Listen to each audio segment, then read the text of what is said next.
Each September, Hindus all over India prepare to celebrate and worship one of their favorite gods.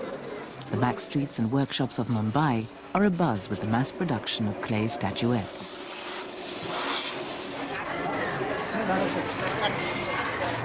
For this is the month of the festival of Ganesh Chaturthi, when people pay tribute to the god with the elephant's head, Ganapati or Ganesh.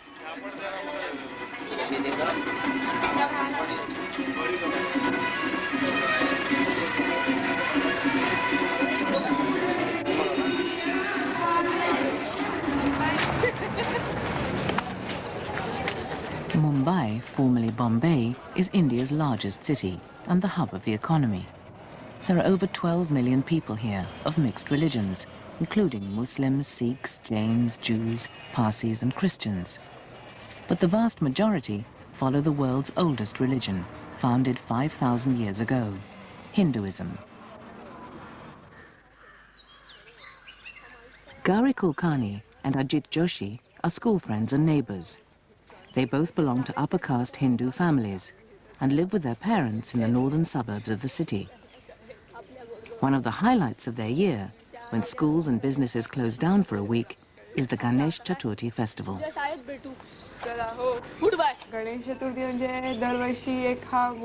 Ganesh Chaturthi is a big annual festival for us.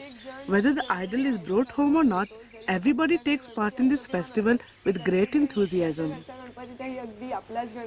Even the idol that comes to someone else's home is treated as one's own. Then there are preparations to be made. A special shrine like a small temple has to be set up at home. Then Ganesh must be brought and worshipped with full musical accompaniment and regarded as a new and respected member of the family.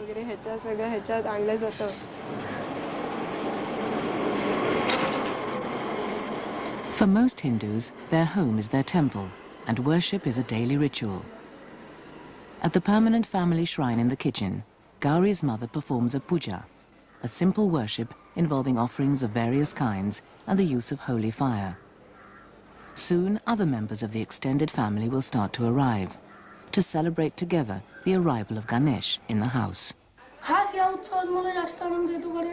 I enjoy this festival in particular because it is very nice for everybody, not just for us kids, because all the family come together.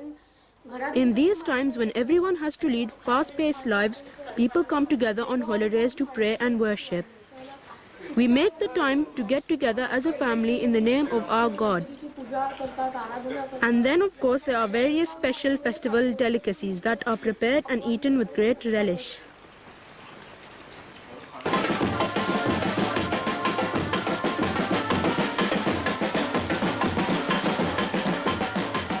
Ganesh Chaturthi is also a great public festival involving the whole community. The figure of Ganesh, often depicted with a sacred rat, is a popular symbol, the god of good fortune and learning, and an endearing character from the Hindu myths. The story is that the mother goddess Parvati was going for a bath and needed someone to keep watch. So she created a small boy called Ganesh from the dirt of her body and told him not under any circumstances to let anyone in. In the meantime, the great god Shiva comes and the boy does not know he is her husband and stops him entering the room. Shiva is enraged by the young boy's audacity and beheads him with his trident.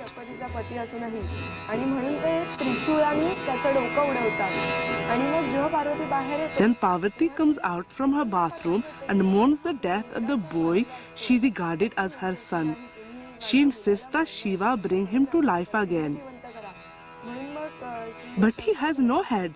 So Shiva instructs his guards to bring him the head of the first creature they come across in the forest, which is how Ganesh came to have an elephant's head.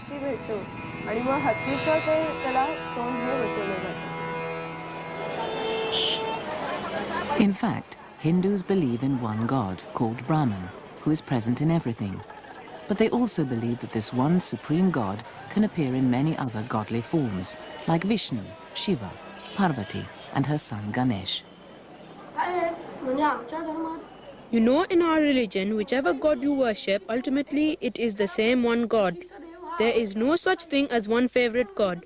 But I do like Ganesh because he is the God of intelligence. I am a student and this is the age to ask the question why. All of the answers to the question why are given by the intelligence. And the Lord of intelligence is Ganesh. Ganpati Bappa! Moria! Mangalamurti! Moria! Ganpati Bappa! The night before the festival, Ajit's family go to buy one of the unfired clay Ganesh idols from the local dealer and carry it in procession to their home. Ganpati Bappa! Very early the following morning, Ajit's father begins a puja with offerings of food, flowers, incense and water to invite Ganesh to become present in the idol.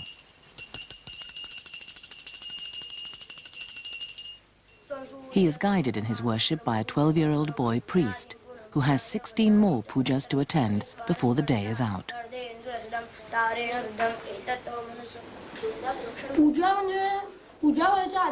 Before the puja, it is only an idol of clay from the viewpoint of faith. But when the puja is performed, we chant special words which mean that the Ganesh idol has become enlivened with the spirit of the god and consecrated.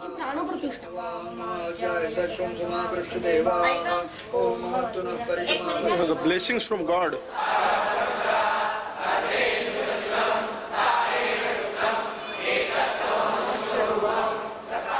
Most Hindus worship entirely at home, but some, especially older people, choose to go to the local temple, which is usually dedicated to a particular god, in this case, Ganesh and his father Shiva. Visiting the deity is like going to see a friend you respect and to whom you're bringing a gift. A bell is rung to attract the god's attention.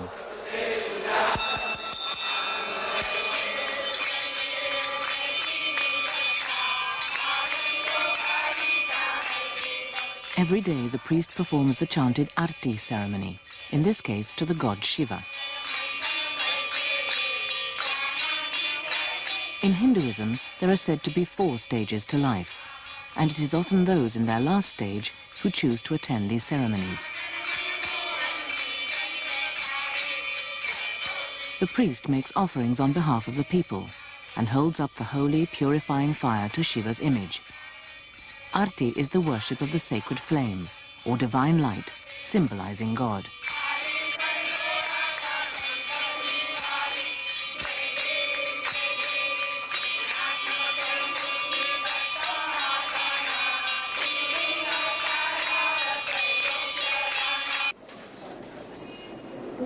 At Gauri's house, the women of the household are painting footsteps on the floor to welcome the arrival of another deity, also called Gauri.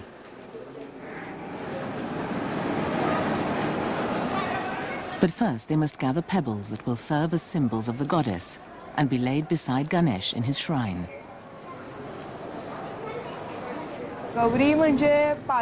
Gauri is another name for Parvati, who is Ganesh's mother. Ganesh cannot be mentioned without reference to his mother because it is she who created him. The pebbles are collected and brought home to symbolize her manifestation. Usually, they are found by the banks of a river and a prayer said to consecrate them and represent her presence next to Ganesh in his shrine.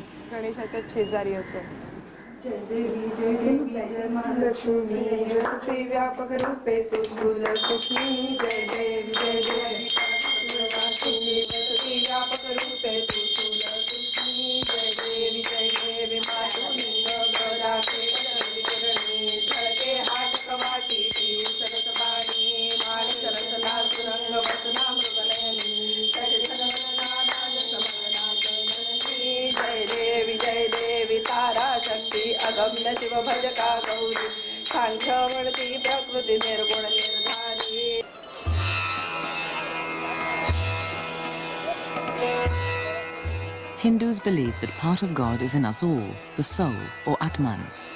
When the body dies, the soul moves to another body, a process called samsara, or reincarnation, meaning rebirth. According to the law of karma, you will be reborn as a happier or more important person if you live a good life, and will eventually break this cycle of rebirth and escape from the physical world. This process is known as moksha, the ultimate goal of life. For children, though, there is also, at festival time, a fun side to Hinduism.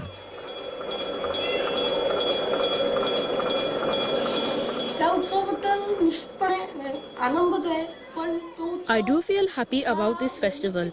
From a personal point of view, I feel this because everybody meets and gets together.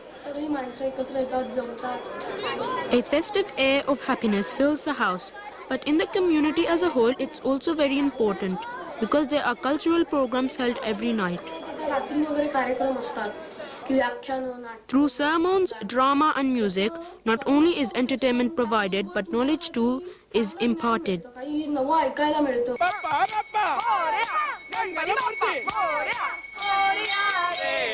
At the end of the festival, the Ganesh idol is carried with great ceremony by Gauri's father to the sea, where it will be immersed in the waves, along with thousands of others, large and small, from all over the city.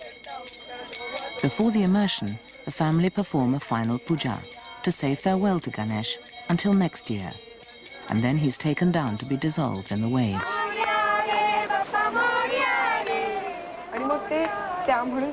He is taken away happily like a guest who is bid farewell and invited to come back. That is why we say, Ganpati Bappa Moria, come back soon next year. You are not going away forever, but must return soon to our home. It is only for a short while that we shall be away from each other.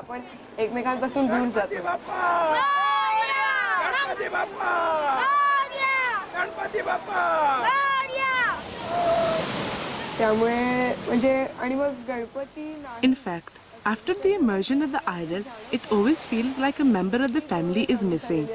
However much one denies it, it always feels like there is a presence in the house, someone in our midst. You feel and know there is someone to stand by you.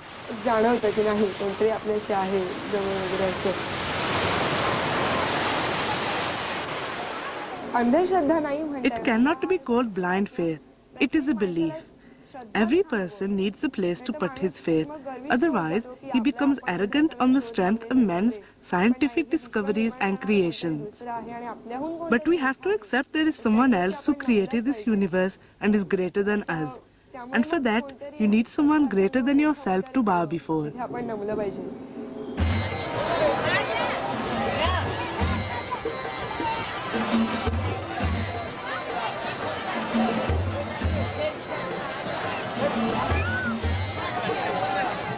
Later that evening, the giant communal statues are carried down to the sea, where 1 million people on Chowpatty Beach bid farewell for now to their favorite god, with the hope that he will return again at the same time next year at the annual festival of Ganesh Chaturthi.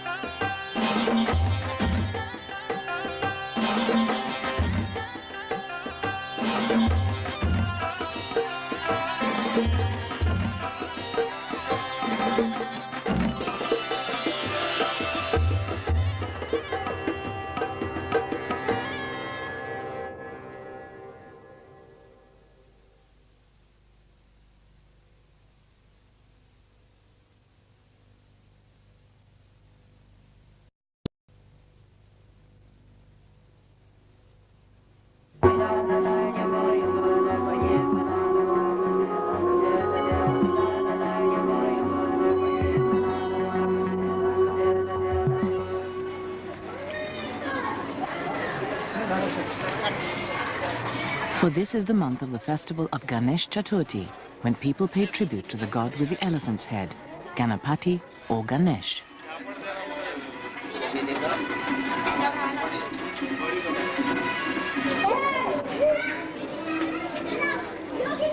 Each September, Hindus all over India prepare to celebrate and worship one of their favorite gods. The back streets and workshops of Mumbai are abuzz with the mass production of clay statuettes.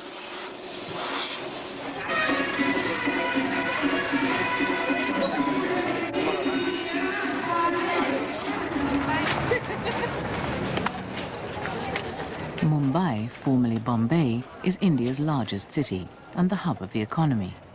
There are over 12 million people here of mixed religions, including Muslims, Sikhs, Jains, Jews, Parsis and Christians. But the vast majority follow the world's oldest religion, founded 5,000 years ago, Hinduism.